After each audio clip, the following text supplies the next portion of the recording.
Assalamualaikum warahmatullahi wabarakatuh. Perkenalkan nama saya Putri Hairani. Di video kali ini saya akan menjelaskan tentang salah satu bidang garapan administrasi, yaitunya administrasi layanan khusus. Pertama, apa itu layanan? Layanan merupakan suatu bentuk kegiatan yang memberikan kondisi kenyamanan kepada orang yang kita layani atau orang yang mendapatkan layanan tersebut. Sedangkan khusus berarti disengaja. Dari teori, dari sisi pemahaman kata dalam bahasa Indonesia, layanan khusus berarti benar-benar suatu yang disiapkan secara matang kepada mereka yang mendapatkan layanan. Untuk itu, pengertian layanan khusus yaitu usaha yang terprogram atau yang direncanakan yang tidak secara langsung berkenaan dengan proses pendidikan atau proses belajar mengajar, tetapi secara khusus diberikan kepada peserta didik atau mahasiswa agar mereka lebih nyaman, lebih puas, dan optimal dalam proses pembelajaran tersebut. Dan selanjutnya, apa saja jenis-jenis dari layanan khusus ini?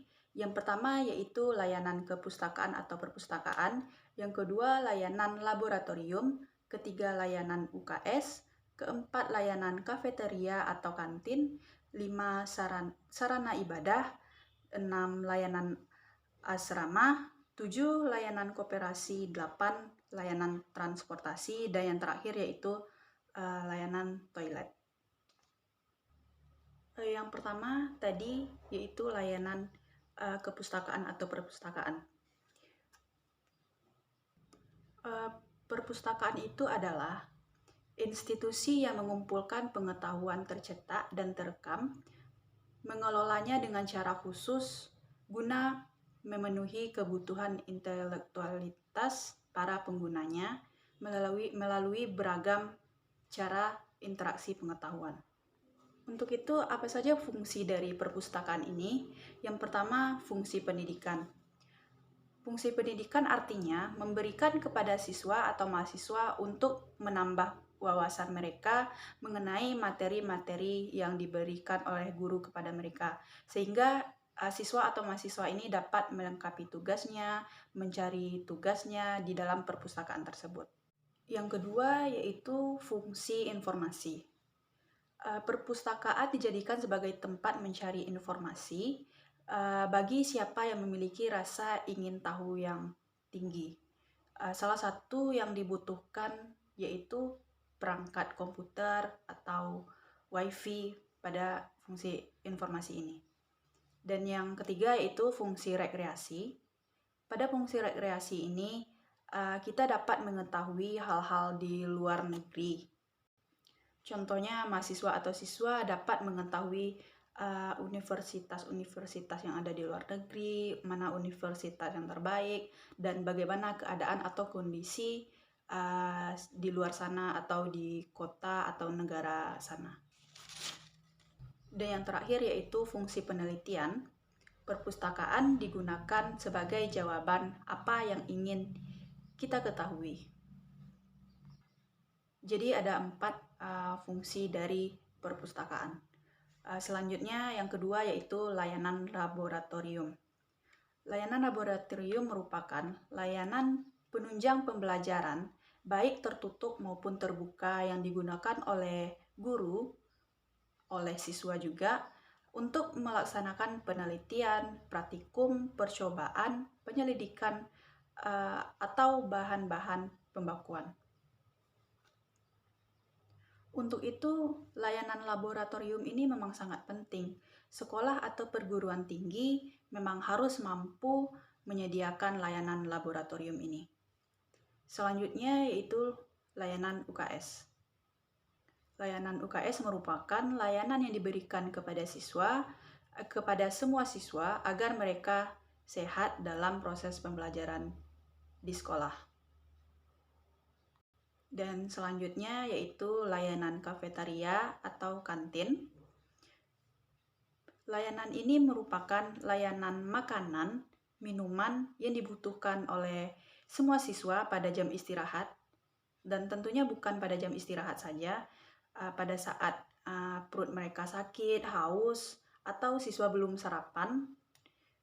Dan tentunya ini harus dilakukan pada sela-sela jam pelajaran dan harus memiliki izin guru terlebih dahulu.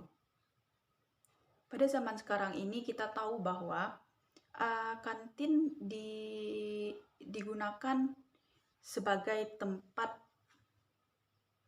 maksudnya banyak digunakan sebagai tempat bagi siswa atau mahasiswa yang tidak masuk pada jam pelajaran atau mereka cabut.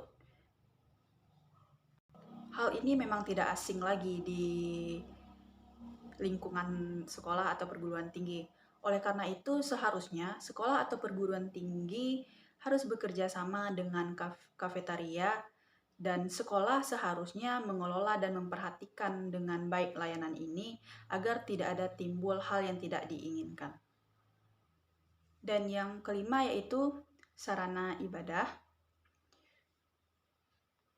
Untuk sarana ibadah, jika pada perguruan tinggi contohnya, harus ada minimal satu sarana ibadah, contohnya seperti musola, di setiap fakultas. Itu untuk perguruan tinggi. Karena sarana ibadah ini memang sangat penting adanya. Dan tentunya pada sarana ibadah harus ada yang membersihkan, harus ada yang menjaga, karena ini merupakan tempat yang suci.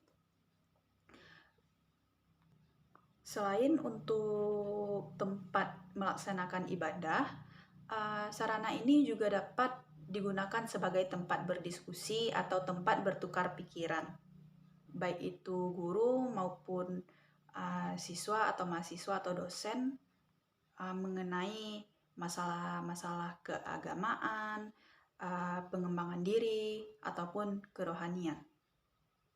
Itu untuk sarana ibadah. Dan begitu pun dengan layanan-layanan lainnya seperti layanan asrama, layanan koperasi, layanan transportasi, dan layanan toilet.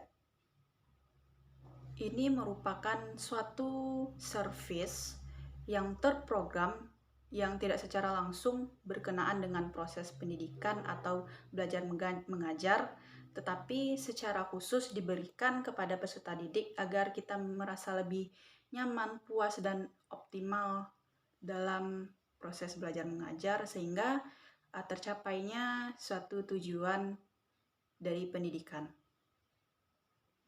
Mungkin sekian pembahasan tentang administrasi layanan khusus pada video kali ini. Sekian dan terima kasih.